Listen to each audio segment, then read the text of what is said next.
What's up, everyone? Kaijin no Kami here with Kane, and we are here to talk about Kamen Rider Black Sun. Yes, I beat you. Black Sun. I'm sorry. Every time I hear the term Black Sun, all I think of is the Soundgarden song Black Hole Sun. Okay, what do you think when you hear Shadow Moon? I don't know. Is there a song for Shadow Moon? You have failed. Sorry, when I hear Black Sun, it sounds awesome. I understand it's basically what they term an eclipse, but still. Oh my God, would it be a total eclipse of my heart?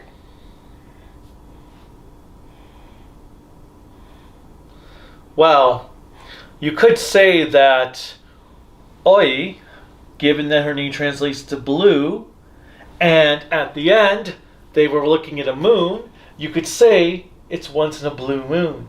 Oh my God. But anyway. And it's owie, not oi. Well, owie. Ow. I got an owie. I got an owie. I need a band-aid for my owie. Okay, as we digress. Also, just note, we might have spoiler warning. We will probably be talking about spoiler-related stuff in here. So just so you know now, instead of later and getting mad that we said something spoilerific. Yeah, unfortunately. Because we're just going to be talking about the show, what worked, what didn't work, or whatever comes to mind. Well, yeah, and unfortunately for some of the story elements, the only way to really be able to talk about them is through spoilers. So we've got our show starts out in the 50s with a child Kotaro and Nobuhiko are being turned into Kaijins, monsters. The Kingstones are placed into them. Then we jump to present day where Kaijins apparently have become an entire race over the years. And even to the point where they can procreate with humans. Yeah, well, let's not get into that one.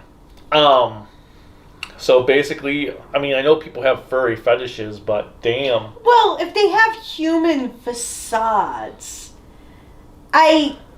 Furry fetishes. Okay, well, nevertheless, the whole allegory that we're going to be talking about a lot during this review, and I want to preface this like the spoilers.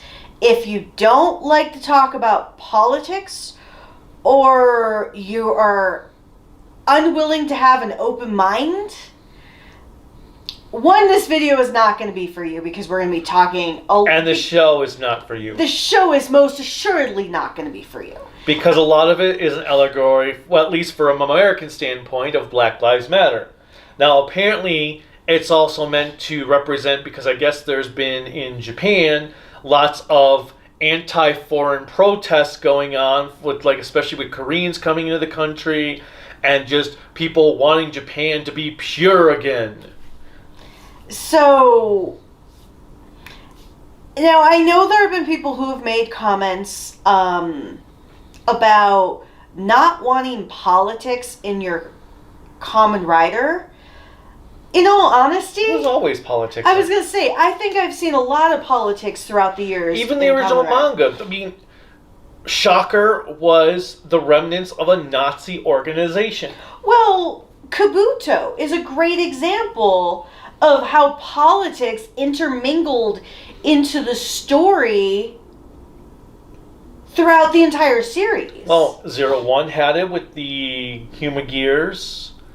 So, for anybody who makes the argument, I don't want politics in my tokusatsu or my Kamen Rider specifically, I hate to break it to you, you've already failed.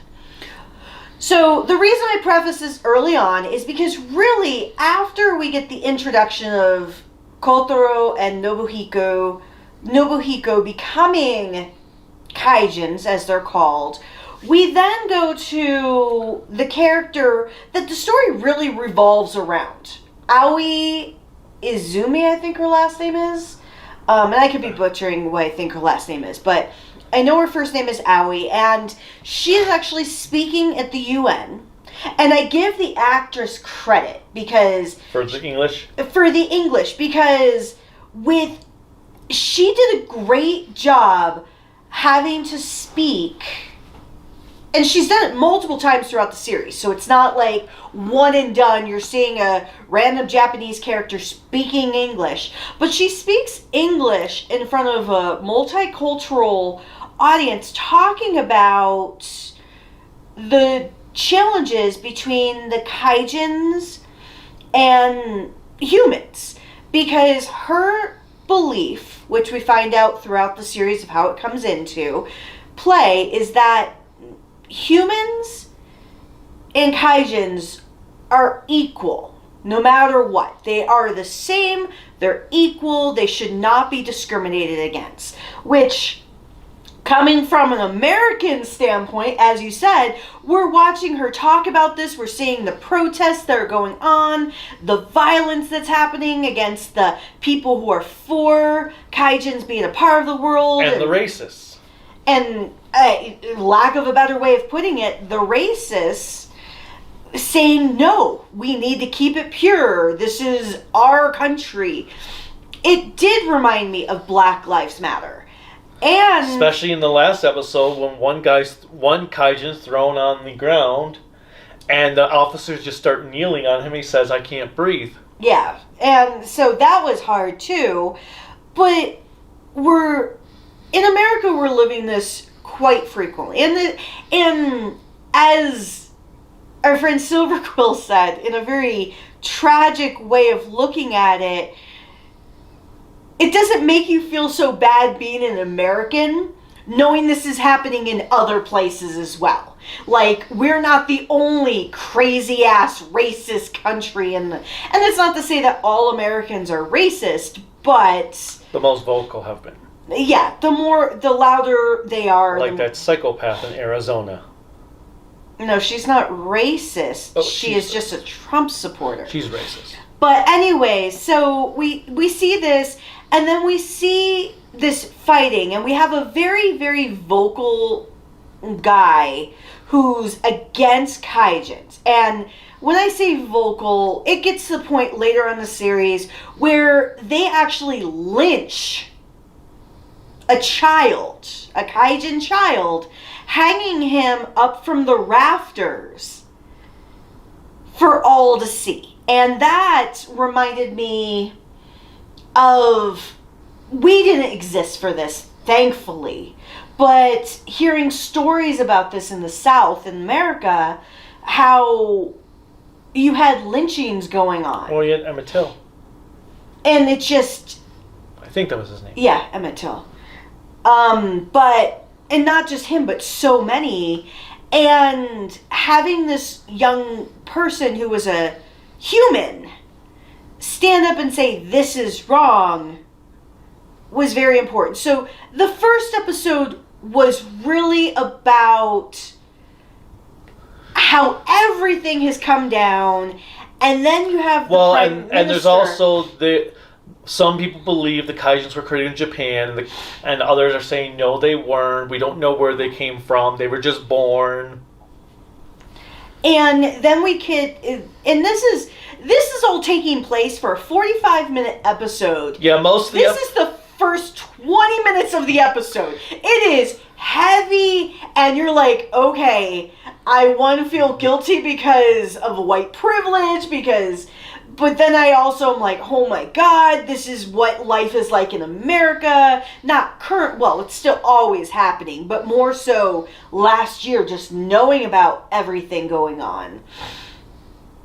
And I'm even looking at the whole Roe v. Wade situation that happened, because that's another thing where you have very divided lines. You have nobody who stands in the middle, and it's like so real to life. So we come back to Japan. We meet the Prime Minister and some political members of a Kaijin party called Gorgum. So Gorgum in this is a political party rather than an evil organization empire. Which, as you said, cult when we were at lunch. So I just have to put this out there here. Well, Toei describes them as a cult.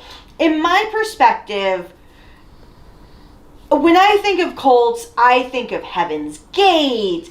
I think the one where people drank the Kool-Aid and committed suicide because they were going up to the spaceship. There's a lot of crazy-ass cults. Charles Manson was a cult leader. And so I think of cults like that. I think of political parties like libertarianism and shit like that as our modern-day version of a cult. And the cult of Trump. Because we have QAnon, which I don't even know. Are there members of QAnon? Do we just attack QAnon? I don't understand. What QAnon is? No! I don't. But QAnon? Is it QAnon? QAnon? It's QANON, well, but everybody pronounces it QAnon. Because it's all one word, so wouldn't it be QAnon? Quackers? I don't get it. It's by some crazy-ass white people. Quackers, asses... But nevertheless, before he tries to stumble through, we do get to see a Kaijin. We do get to see a monster special effects fight near the end of the episode. Well, when Aoi gets attacked by a spider monster, and Kotaro, the main, shows up, who's aged a lot since he was, since the 70s. And he's limping.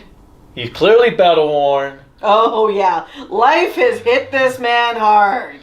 And we also forgot, though, Aoi has a Kaijin friend that she is kind of in love with. He likes her. He's actually a bird monster. Which we'll talk more about in the second episode, because that was tragic. But then Kotaro shows up because all these monsters want her because she apparently has the King Stone. And she doesn't know she has the King Stone, by the way. Black's King Stone, by the way. We don't know. We don't actually learn how till later she got it. But then the spider monster appears, who transforms, and we have a very brutal battle that ends with Black ripping its head off. And tossing it where it rolls towards Aoi and her friend Shunsuke. And she faints. She faints, and I am gonna say this is not a damsel in distress thing. If I saw a real head, not a fake head, not like a horror movie prop, but a real person's head, all ready to decapitate. It was a spider monster, though. I don't care. If I see, and it could be a monster, if I see a gigantic head rolling over to me, I'm going to go one of two ways. I am going to faint, or I am going to run. But then, so we get into episode 2. Well, Black takes her, yes. Kotaro takes her off to his abandoned, broken down bus. And so Kotaro, the one thing we should mention from the first episode is that we don't actually know if he went to find Aoi for responsible means. Because Kotaro in this is a drug addict. An alcoholic. An alcoholic drug addict. And I don't mean he gets high. He takes what the kids called in the 90s, people don't call it anymore, Special K. Special K is the word for ketamine. And that's the only time I'm going to say that word because I don't want us to get banned. But it's part of the show, so it doesn't matter. But so when he picks up his drugs, the lady who's selling him, which kind of reminded me back in the 90s in my nefarious days of being she gives him a picture of, here, no one wants to take this job, here's your target. And so we can assume when we get into episode 2 that he didn't mean to sell her, that he wasn't intending to sell her. like, to get her, kill her, and make money. Because in episode 2, she wakes up and they talk. And it was one of those things where he is a gruff man. No, I thought they had talked before. He passed out from his injury from fighting the spider monster. Because the spider monster... So she took care of him, and when he woke up, she was making him breakfast, and he said something, because he had the heaven, the Soylent, that's the one that clip, Soylent Green, because heaven is people, and he, And if you don't know the term Soylent Green, please look it up. You could also use the word rhubarb as well. And he went off on her or something, so she just runs away. Because she's so vocal. And she doesn't seem to be recognizing the danger she's in. Because the one thing I think a lot of people do forget, when they become a spokesperson for a marginalized group, or they become this representative, that they're taking a lot of risk unto themselves, because they're essentially putting a target on their back. If you want a perfect tragic example, in not our lifetimes, because sadly he passed before then, Martin Luther King. Malcolm X is another one. I don't feel like we've had anyone in the last 50 years who stood to the degree that they have. Well, Malcolm X was Martin Luther King to the extreme. Well, yes. But I'm just going to... You just got it? But nevertheless, we also now get to see a little bit more of Nobuhiko. Hiko. Because we find out that he's been kept prisoner for the last 50 years. And this is where the series gets a little confusing as well. It actually does. It's kind of just what Kiva does. It goes back and forth between timelines. Kiva, yeah. Because we've got the modern day timeline, and then it goes back to 1972 with a young Kotaro. Nobuhiko joins up with a few, with a party that's for Kaijin rights. And the one thing is, it doesn't necessarily mean all of the people there are Kaijins either. Because we meet one character that I think, the actor was a hell of an actor, and I wish I knew more about him. Oliver Johnson. Yeah.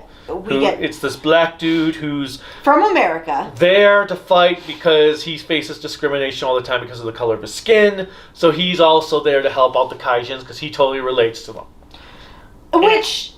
And this other human lady named Yukari that both Nobuhiko and Kotaro fall in love with, and together with them, four other Kaijins, they form the Gorgum party. And they take on what's called the infinity symbol that we learn a little bit later, is to say that they will continue the fight for as long as it takes. For all eternity. And it turns out the party members are our three Gorgum priests, Darum, Bishom, and Barum,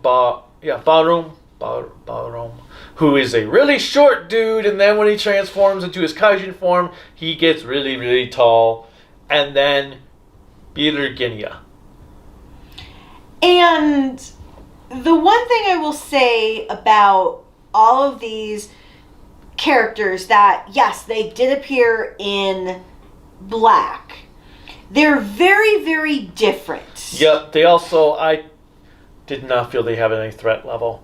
They may not have had any threat level, but I feel like they, just along with Kotaro and Nobuhiko,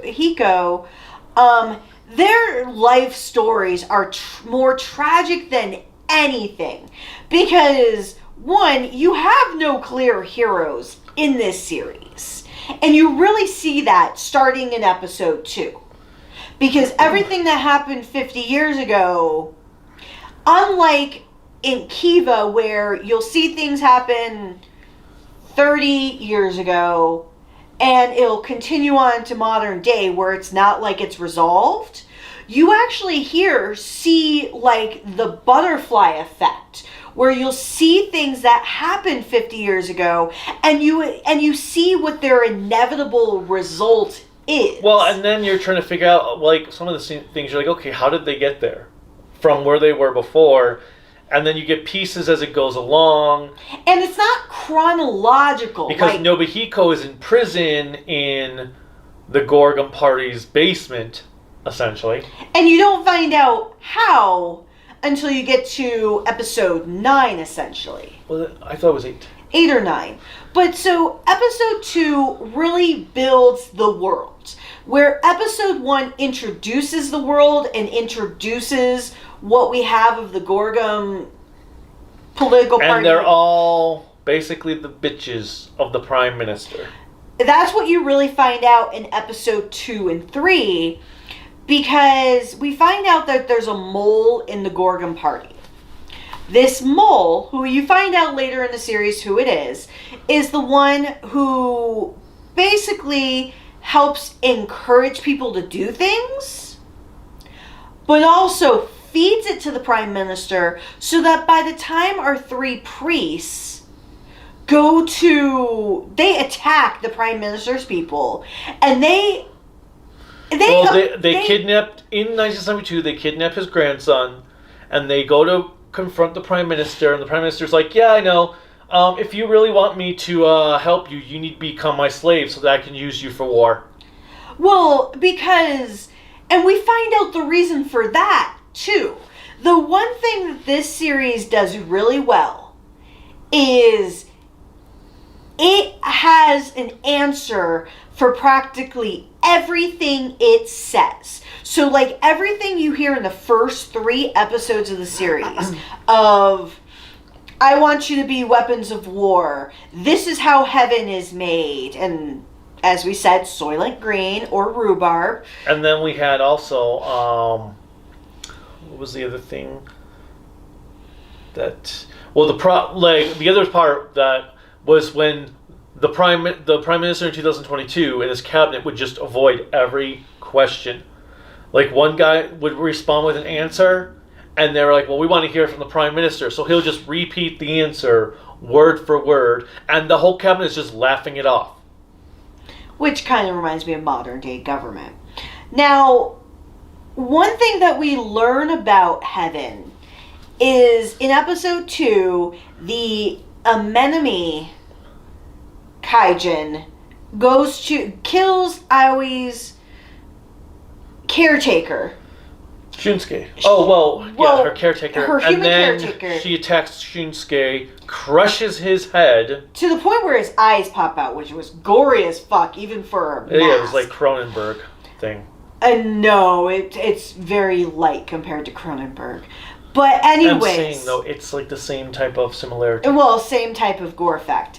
And then we find out, because Nobuhiko has heaven with him, he feeds it to Shunsuke, and Shunsuke revives. And he's healed. He's healed completely. So we find out that heaven is the reason why some of the Kaijins look so incredibly young for what their ages are. And we find out in episode 3 how heaven is made. Because the Prime Minister, alongside the Gorgums, have this... Prison of people. And this is what gets me the whole... V for Vendetta. I was going to say, the whole V for Vendetta thing. So if you're not familiar with V for Vendetta, my God, pause this video, read the comic, watch the movie, something. But anyways, V for Vendetta, the Chancellor makes it a point to kidnap anyone who's severely in debt, who speaks out against the government, is LGBTQ, or is something... Unable to procreate, so I'd be fucked. But for some reason, they can't do something for the country, or they do something against the beliefs of the country. They're taken to this prison, and they're held there to be one of two things. To become new Kaijins, or to be killed and turned into food for Kaijins. Not saying Kaijins can't eat regular food. And it doesn't matter. Even one guy's like, but I voted for you guys. So they're like, okay, we're going to turn him into a monster. Yeah, it's very arbitrary. It's not like there's a rhyme or reason for any of it. It's just how they woke up that morning. And also, Kotaro and, Shadow Moon Black, they just have monster-looking forms where they're very insect-like in their grasshopper forms at this point. And then we've got episode 4, which just continues the stuff. 5, I feel is where things really start to pick up, because we've got a scene where Aoi is captured, turned into a Kaijin. Her mother's throat, because episode 4 was with her dad, who was turned into a crab Kaijin, lobster Kaijin? Crab. And he's killed by the bat. Was it? No, it wasn't the Komori. bat. Yeah. Komori killed him. What? I thought it was the whale. Oh, yes. Yes, because the whale ripped off his chest. He dies. Which is kind of weird, because sometimes the Kaijins die by disintegrating, sometimes they don't die. I guess it really depends on... But, so then Oi gets captured because her friend betrays her. She's turned into a Kaijin by Beater Genia. And it's so weird because her friend Nick, who is another African-American... we find out is the grandson to Oliver. No, he's the son. Oh, son. Son to Oliver. Which we find out later. And he watched his father die. And we've seen flashbacks, but we'll see more later. But, so, Kotaro learns when he's fighting this Kaijin that's Aoi, and ends up having a really cool scene where his henshin belt morphs, folds down, and he transforms into his actual superhero form. He does the henshin like the series. And then he rips off one of his incisors, mandibles, whatever.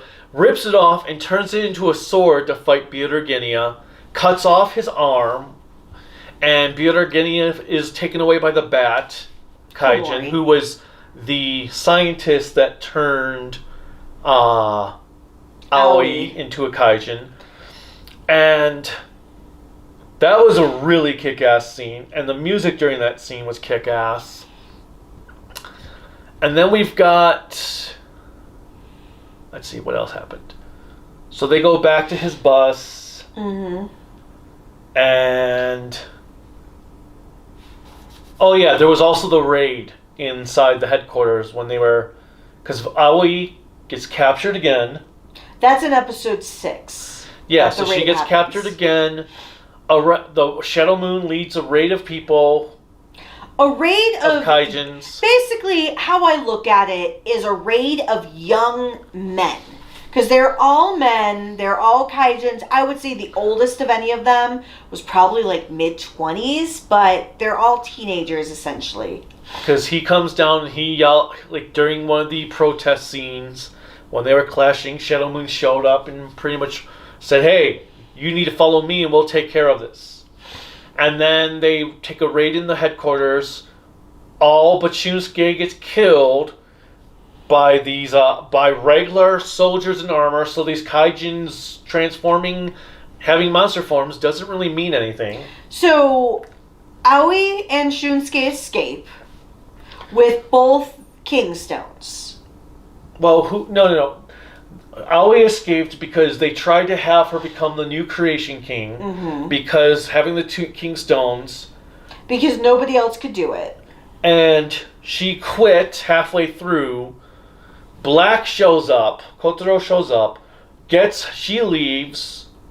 With the stones. Yep, with the stones. Ends up meeting up with Shunsuke, and they escape as everyone else is being killed. The prisoners, the other Kaijins... by normal soldiers in Gear and guns. And then after they escape, they split up because... And they're injured. They're both injured because Aoi wants to go to... I think his name is Watari, the whale kaijin? No. Kujira. Kujira, yes. Because they were working together on something. They were going to meet up back with Shunsuke, this is the most tragic thing. He runs into the very racist. Vocal racist. And earlier, he had pooped on the one's head. Bird poop, mind you. And so they want revenge, and they killed him. They beat him to death. And then what they did is they hung him from the rafters in this little hostel community. In front of his house. In front of his house. And his parents are looking for him. And Shadow Moon, who has escaped as well, he comes there for a completely different reason. And the parents are like, have you seen my son? And the one thing to note about this is the mother's kaijin, the father's human. So it's something... No, I thought it was reversed. No, the mother's kaijin. Okay. We saw her turn into a kaijin okay. form. And this is like a little community where everybody there is either kaijin That's right, or... because she said to him, you don't have to protest with us because you're not a kaijin. Mm-hmm. And so they're thinking... Well, and Shadow Moon went there because he thought Shunsuke was killed by the soldiers. Yes, and he was going to tell the parents... And they're thanking him before he could say anything. And then the father's standing there and sees something fall on his hand, looks up, and there's his son. Beaten horribly and hung there. And Shadow Moon, like, this is where... I've always, up until this point, I'm like, Shadow Moon and Black are going to work together. It's going to be different than the original series because they're going to fight for the same goal. This is where Nobuhiko sees what humans have done to a fellow kaijin and is like, you know what? Fuck it. Yep, and he goes and kills the racist dude. Oh, it was glorious. So before that, we had Black actually attacks the Creation King, rips its heart out, and gets his leg blown off. Which, from what we've gathered, when we see like a flashback, this wasn't the first time it's happened. It was the second time. And similar to the last time, he's crawling away with his leg in his mouth. Because he didn't want to leave his leg. He needed to crawl, so he needed both of his hands. So he's using his mouth to keep his leg up. It was interesting because his leg remained transformed while he had untransformed. And so they end up rescuing him, the whale dude, the bat guy. Komori. Yeah, yes. He flew away with Kotaro. And then... Because he had the change of heart. And then they meet up with Aoi and Nick, whale dude. And Nick comes back at this point. Yep, and says sorry for betraying her. And then Shadow Moon shows up to get the King Stones, ends up only getting one of them. Which was his. Yep, his, because they get away with the other ones. Then the whale dude swims away with Kotaro and takes him into an underground chapel.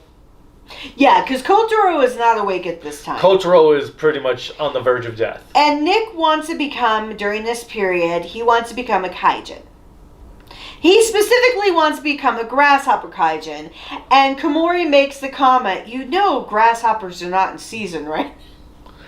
And then Kotaro's healed.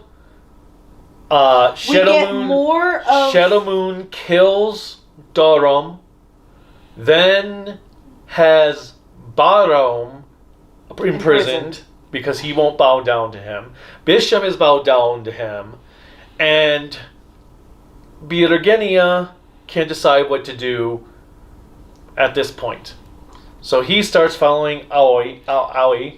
And he follows Aoi because I think at this point in the story, he has destroyed so much of her life. Well, he killed her parents, and her parents she finds out were hiding documents that show what the Prime Minister's grandfather was doing with the Kaijin project. And so we get to really where all the story unfolds, like everything unfolds. So we get to this hospital where Nobuhiko's dad, who's still alive and hella old, because if you think about it, Nobuhiko was in his 20s in 1972. So at this point, he's like nearly 80 years old. If you think about it, 50 years later. Yeah.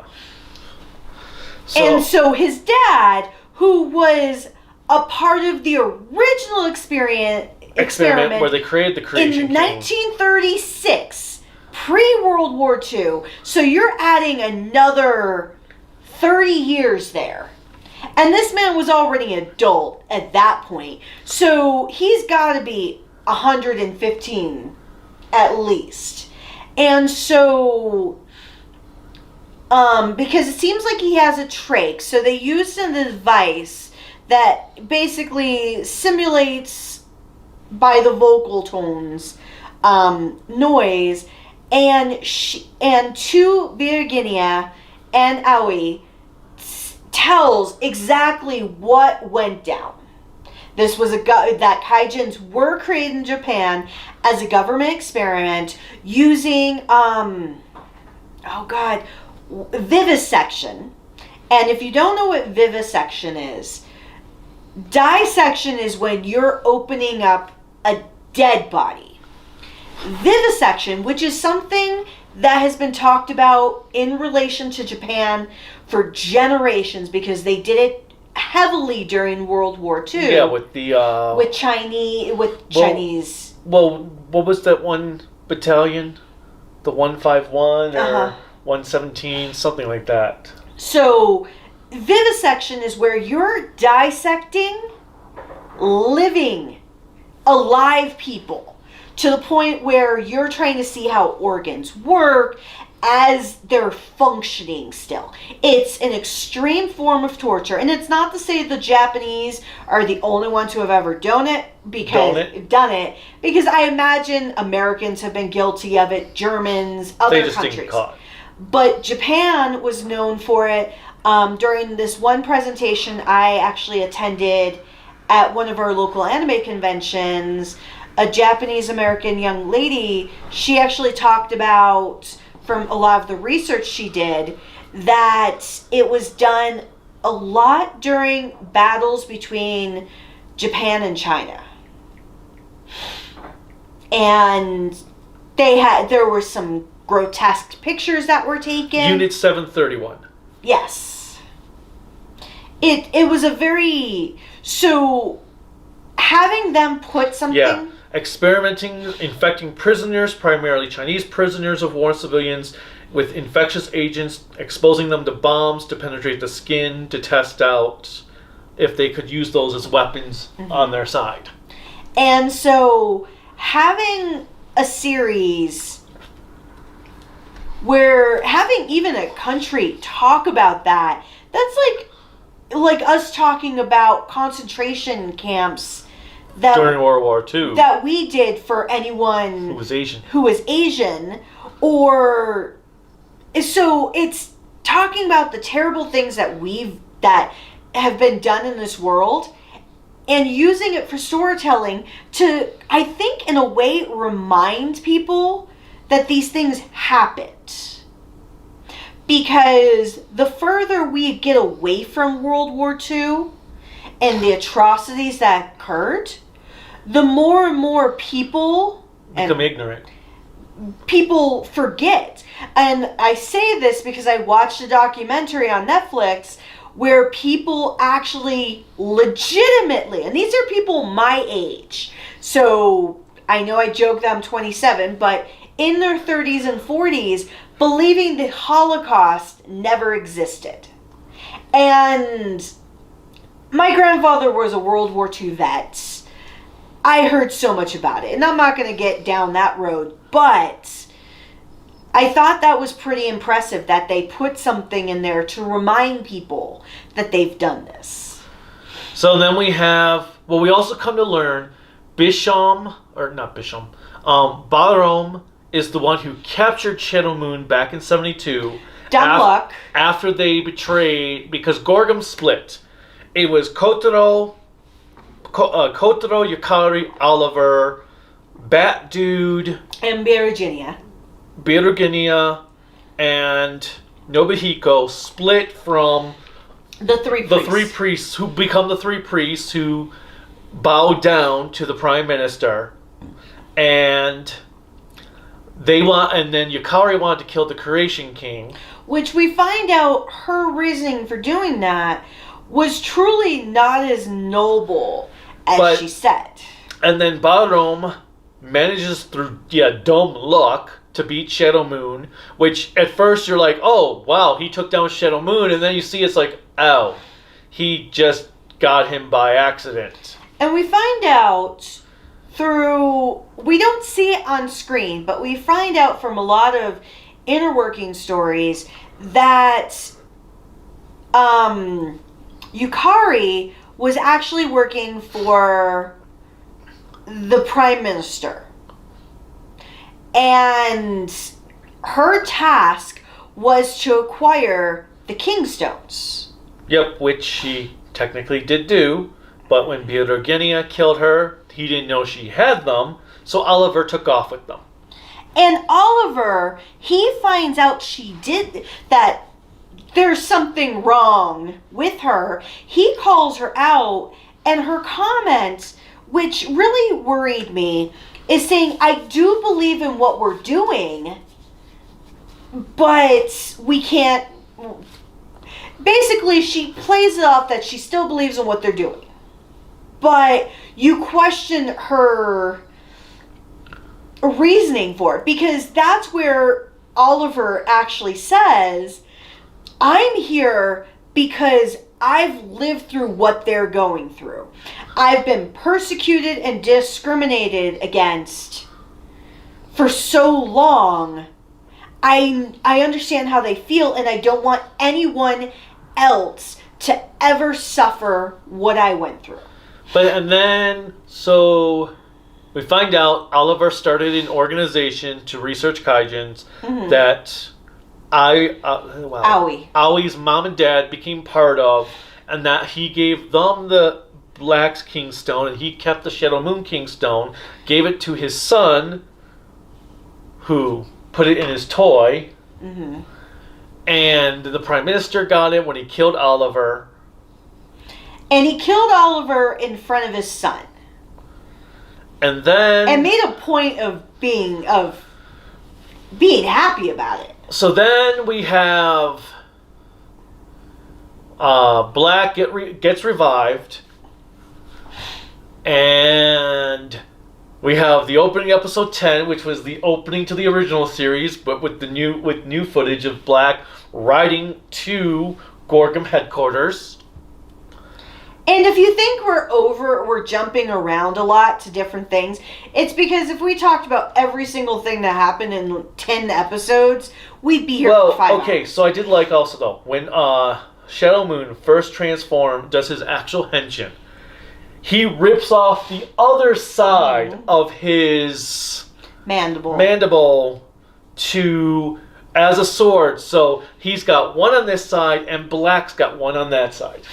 And then him and Black have their big battle. Alongside... Which was like... It was a cool battle, but it was so short that there was no payoff for all that buildup. So it was kind of a split thing. So we have that battle, and while that's going on, Aoi, who apparently has a hotline to the UN, because how she got on their roster was pretty quick, but she spills the beans and she shows videos of vivisection being done. She shares documents, which Virginia gave her all the data, the millimeter film of it, and then note if you are creating an evil organization or are experimenting on people, don't record it. I understand you want to record it for posterity's sake. Don't record it. But... Don't record your being evil. Because you never know when somebody's going to get angry and snowed in your ass. Look at Logan Paul. He recorded himself in the forest in Japan. I'm surprised he's still alive. But I don't mean that like anything bad. It's just... That's because there's no such thing as ghosts. Well, I disagree with that. If there was, they would have gone after him. But, okay, with that said, she's recording in the bus. Actually, I could see Kayako. Like, okay, I might hunt and kill people, but damn, even I won't go that far. And so, as this is going down, the current prime minister calls to have the police, because this is what you want to do when somebody's talking to the UN. Assassinate the person. So a police force goes out there. They're edging up close to the bus because that's where Aoi is.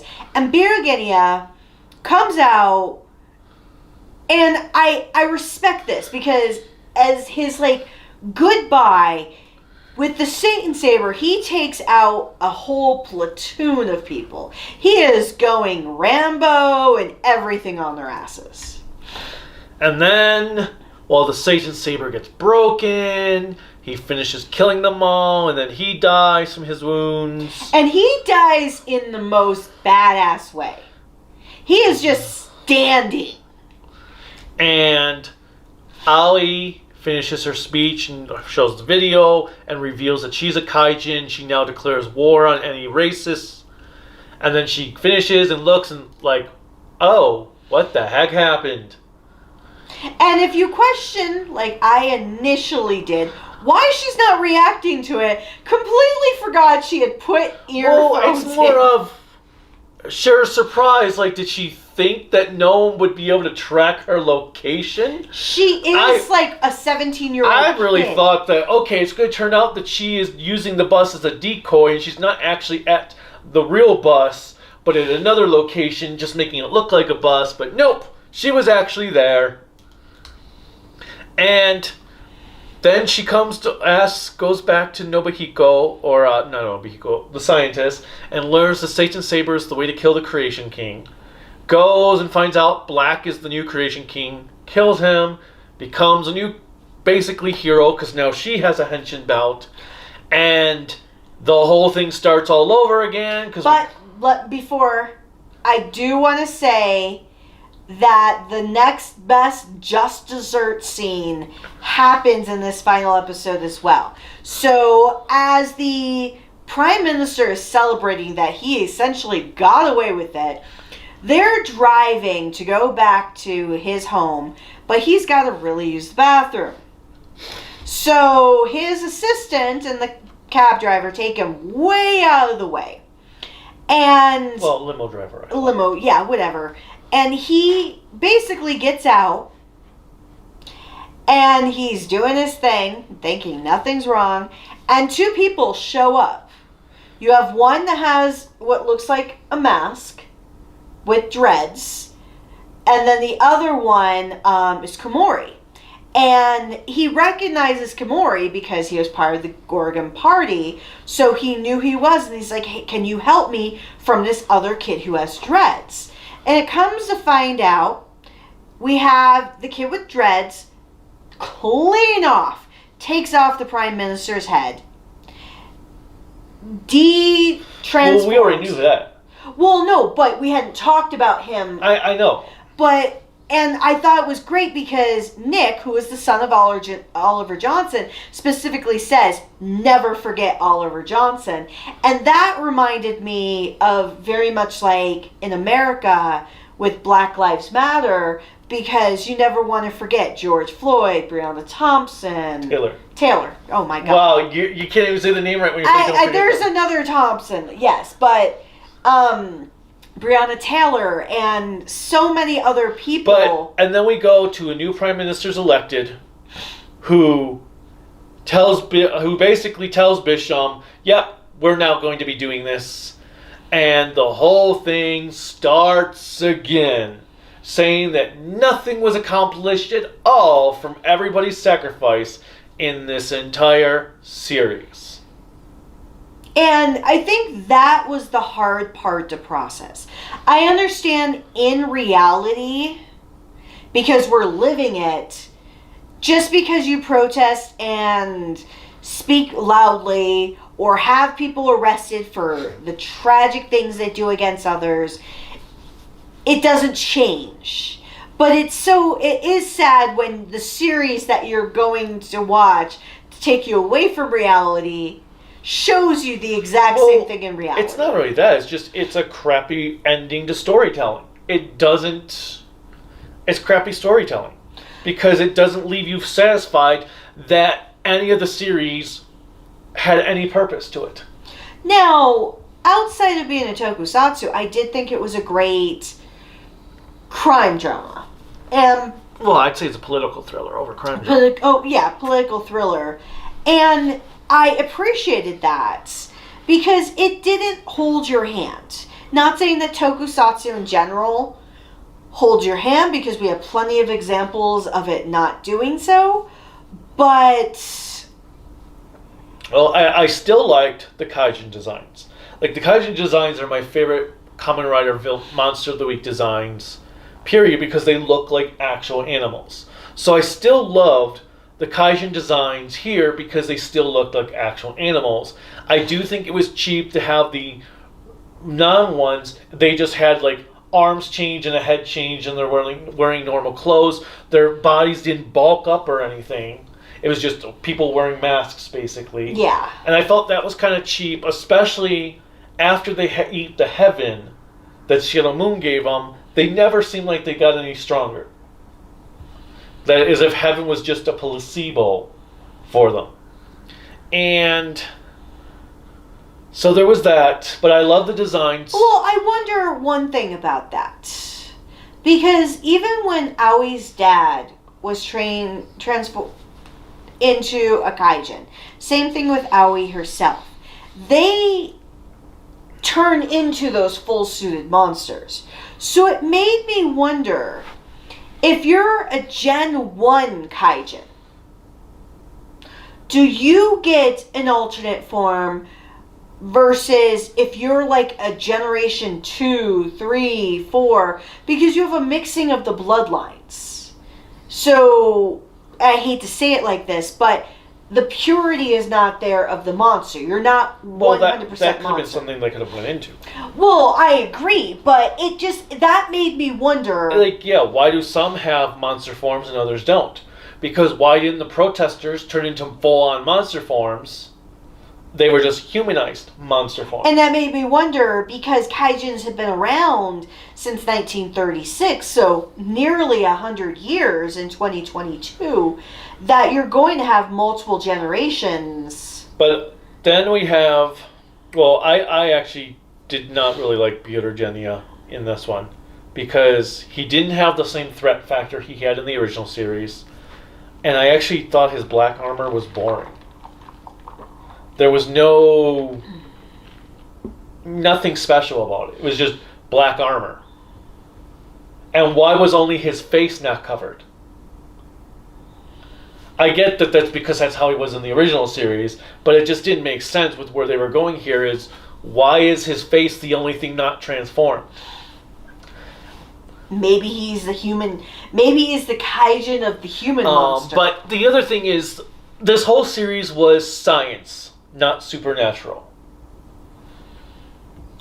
Well... So, because the Satan Saber was basically just a regular sword. There was nothing special about it like there was in Black.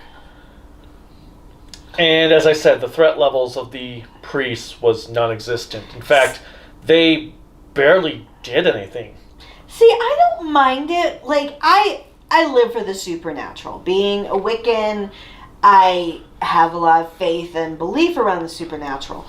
But at the same time, I enjoyed the story being about science. Well, that's fine, but I wanted at least something, the villains to actually feel like they were a threat. None of them ever felt like they could actually defeat Shadow Moon or Black.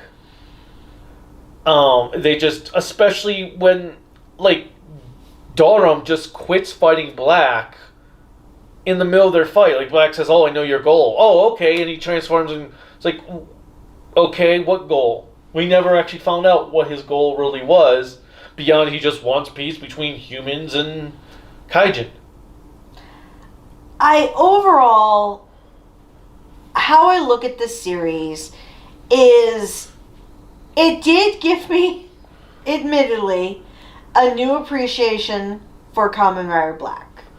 Now, if you've watched other videos before, I pick on Kamen Rider Black, and that's more to be a contrarian than to say it's not a good show. All I know is I can't wait for Discotex Blu-ray to come out, because I really, really want to watch Kamen Rider Black right now. But, like, hearing the theme song again and seeing... It was awesome. And so I appreciate all that Kamen Rider Black does. Now, to be fair, it really isn't one of my favorite series. I have a lot of other series I like more. But I do like Kamen Rider Black. See? That's what you get from having this review of Black Hole Sun. Is I'm telling you, I like Kamen Rider Black. Whatever. But there were a lot of things I liked about this series. It didn't feel like they had a full idea of where they wanted to go with it. The villains were pathetic. I did love the political aspects. That was the best thing. Kotaro wasn't exactly a fully likable character. Which that I actually appreciated. He got better, but... I actually like heroes that you're like, oh my god.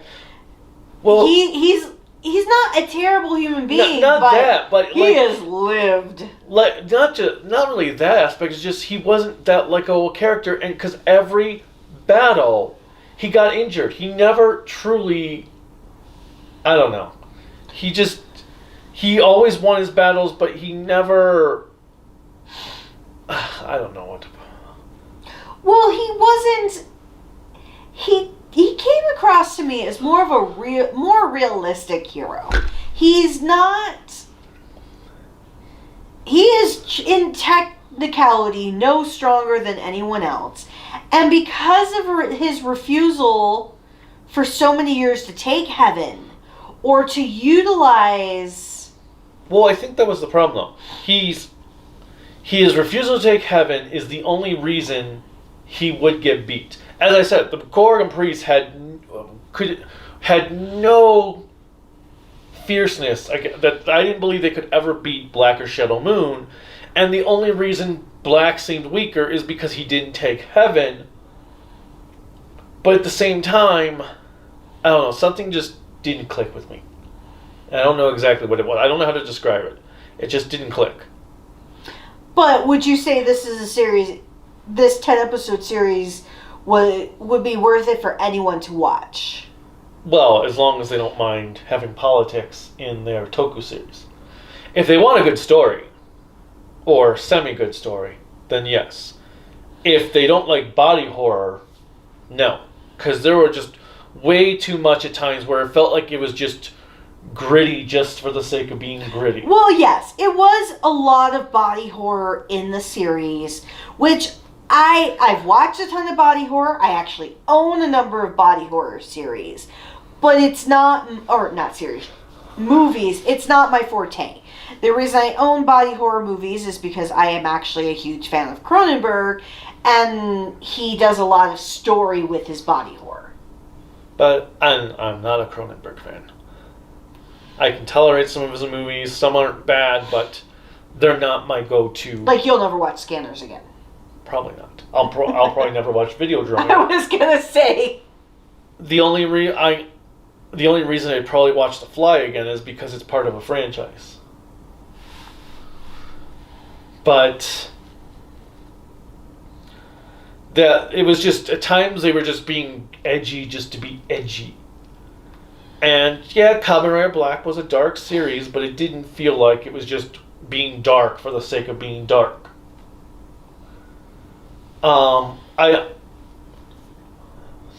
then Well, I guess that was the other problem. Is there weren't a lot of characters I really wanted to root for. The only two characters that I rooted for throughout the series was Aoi, because I respected what she was trying to accomplish at such a young age. And actually Shunsuke, I liked him. He wasn't overly whiny. He was given a raw deal so many times. The last time we saw him, when he was talking to Aoi, we both said, wow, he's giving off all of the death flags. Every red flag imaginable. Like, I was just waiting for someone to show up right then and there and pluck him. I'm like, okay, you need to stop, Shunsuke. You need to stop talking. If there's ever a time where you need to stop talking, it is now. Because you have raised way too many flags. Please, roll for initiative. Roll a saving throw. Please. Another thing I will say, I kind of liked. We did get more bike action than a lot of the Heisei series, or recent series. However, there never really was a bike battle between Shadow Moon and...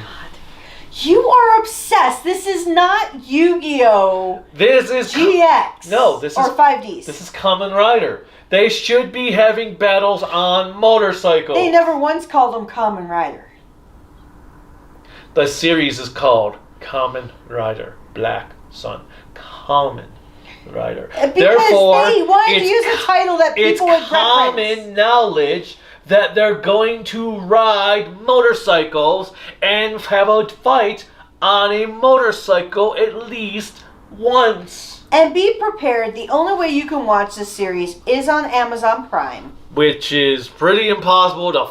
Actually, yeah, that was what I was going to say. If you want to watch the series, I'm going to put a link in the description below say, please put to a link. find it, because otherwise you're not going to be able to find it by typing in Kamen Rider Black Sun, because that would make sense. I had to go to a link to take me to Amazon's website page to put it in my watch list so I could access it on the PlayStation 5.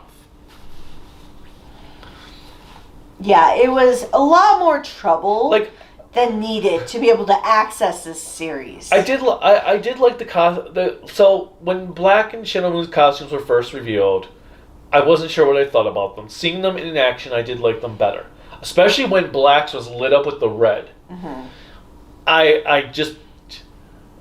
But I don't feel any desire to buy the toys because I wasn't floored with the show as much as I hoped I was. But with that, I like it better than Amazon's, that's for sure. Oh yeah, especially Amazon Season 2. But with that said, I don't know if there's much more I can talk about with the show. So, well, there are things we skipped, but that's okay. But with that said, you've already said with that said. Have you watched Kamen Rider Black Sun? Are you interested in Kamen Rider Black Sun? Are you thinking of skipping Kamen Rider Black Sun? Please tell us in the comments below. And let us know your thoughts on, if you've seen it, what you thought about the political thriller aspect in the series. Did it affect you? Did it not? Things like that. Otherwise, please like, subscribe, hit the bell notification, do whatever else YouTube asks you to do to support us. You can also support us on Patreon at Kaijin Okami. And you can also follow us on Twitter. I know it's a hellscape, but it is Twitter at this moment. I'm not paying for the blue checkmark, though. Screw that noise. Yeah, until Elon changes it. Twitter, Facebook, Instagram, Discord. I already said Patreon. What else? At Kaijin Okami. Maybe someday I'll do a Tumblr. Maybe even a Tinder and a Grindr. Why not? What's Grindr? I'll have to talk to you offline about that one. You might get some interest if I do Grindr. You have a very pretty face. Huh? It's a dating app. Why wouldn't we? But anyways. Okay, person who gets jealous over the most little things. You can. You really would want me to have a Oh, no. grinder? No. Grinder account? Okay, so then you can get even more jealous? Well, you might find some really cute guys. What? I don't swing that way. Yes, you are very, very heterosexual. But You just completely derailed everything. you can also check out our website at creativitybydesignllc.com. And if you want to get cool Kaiju Kami merchandise, you can also shop with us at creativitybydesignllc.com/shop. Or click on the link in the description below. But as always, we appreciate you checking out our videos, listening to us talk. Maybe we'll do some other videos where we'll have more marriage counseling moments because we haven't done that in a long time. Otherwise, bye. Don't bye till I'm ready. Bye. It's when I'm ready. I'm not ready. So if they haven't clicked off this video yet, they're still getting me. Bye. Click off the video. Go to bed. Nope. Nope. Nope. Nope. Okay, fine. Bye.